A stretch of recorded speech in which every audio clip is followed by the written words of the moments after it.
We keep it in the news. We do keep it in the news. And by that I mean not too many months go by without an Indian River power plant pollution story coming out quite often on the front page. Several of them in 2000, when the federal government released its toxics release inventory data.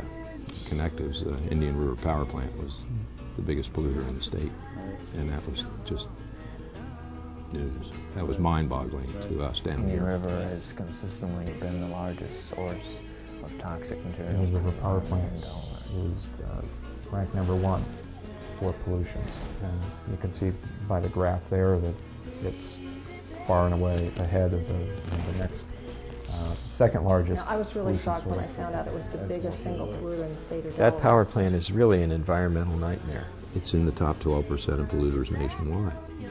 It's one of the worst polluters in the entire nation. It's just too bad you're beautiful, I guess. I wasn't for you and you weren't for me.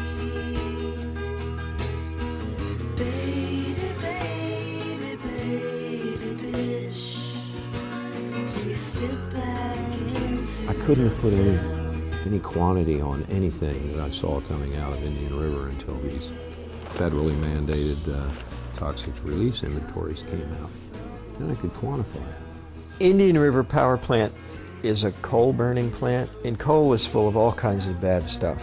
Arsenic, cadmium, mercury, uranium, you name it, it's in there. And it comes out, either it comes out the smokestack or it comes out in the ash. So it's not very surprising that Indian River is right at the top of the toxics release inventory for Delaware. It's over 2 million pounds a year. And what the TRI report is facilities have to report their toxic chemicals to both DNREC and the EPA. So that's how we know how much mercury is coming out, how much lead, etc. A lot of the reporting is done using estimating methods that may or may not be fully accurate. So when you look at those numbers, people need to realize that that is an indication of some of what's coming out of the plant, but it's far from being the whole story. Yes, the TRI reports, some of them are best engineering judgment and some of them are emission factors that are published by EPA and that can be used for facilities if they have no other good way to estimate their emissions. And some is by actual stack testing. The TRI inventory for Indian River is about between 2 and 3 million pounds a year, but the total amount of regulated air pollutants that come out of the smokestack at Indian River is about 100 million pounds a year. 5,000 tons of NOx, 29 tons of volatile organic compounds, and this is the big one, 200 tons of total suspended particulate, and 138 tons of PM10, which means particles of dust smaller than 10 microns. The smaller they are, the deeper they go in your lungs, and the longer they float around in the air.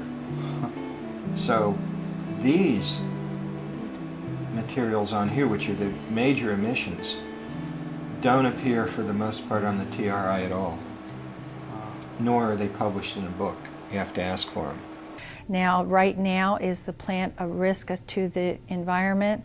I think it's a greater risk to the environment and the health of the citizens if they do not have electricity down in Sussex County.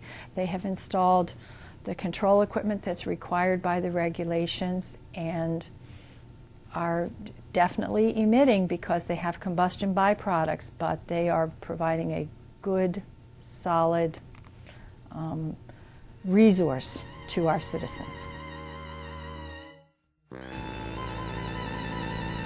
Coal-burning power plants are actually the largest industrial source of just about any pollutant that you can name. Sulfur dioxide, nitrogen oxides, carbon dioxide, and mercury. Sulfur dioxide gets into the atmosphere where it can cause acid rain. Did you know that the rain that falls in Delaware is acid? You heard about acid rain and stuff. Well, the rain that falls in Delaware tends to be acid rain. Again, on the East Coast, sulfur dioxide is also a leading precursor and the leading ingredient of particulate matter. And that fine particulate gets into people's lungs and causes emphysema and bronchitis and cancer of the lungs. Nitrogen oxide leads to ozone. Ozone can do damage to the lungs. It can exacerbate pre-existing conditions like asthma. It can cause asthma attacks. We have code red ozone days, and this year we had 7, last year we had 26. Code red stands for, a really high ozone day, and according to the federal EPA, on a code red day, children, elderly, adults, and people with pre-existing conditions essentially should not be outside on a code red day. And also healthy adults like myself or construction crews should not be outside exerting themselves on a code red day because of the ozone. Carbon dioxide leads to global warming, and mercury is a neurotoxin. Mercury that's discharged from that power plant is highly toxic, accumulates in fish, causes birth defects.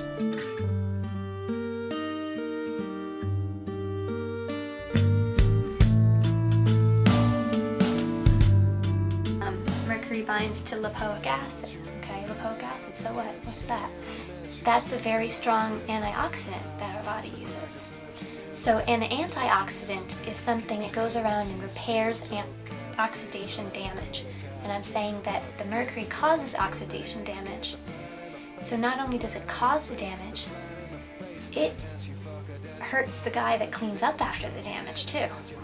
They also put out into the air about 100 pounds of mercury a year. So what goes up comes back down. So they're here, they're around our waters, they're in our waterways, they're in our groundwater, The federal EPA has said that within a 30-mile radius of a power plant, about 15% of what goes up comes back down. It has been documented that there is an increased risk of lung cancer in a 30-mile radius around a coal burning plant. There's research studies that support that. Each year there'll be several times when Sussex County will have code red days when Newcastle County does not. So, we're basically on the same airshed. That's indicating that this power plant is causing ozone problems for the area. That power plant is probably shortening the lives of thousands of people.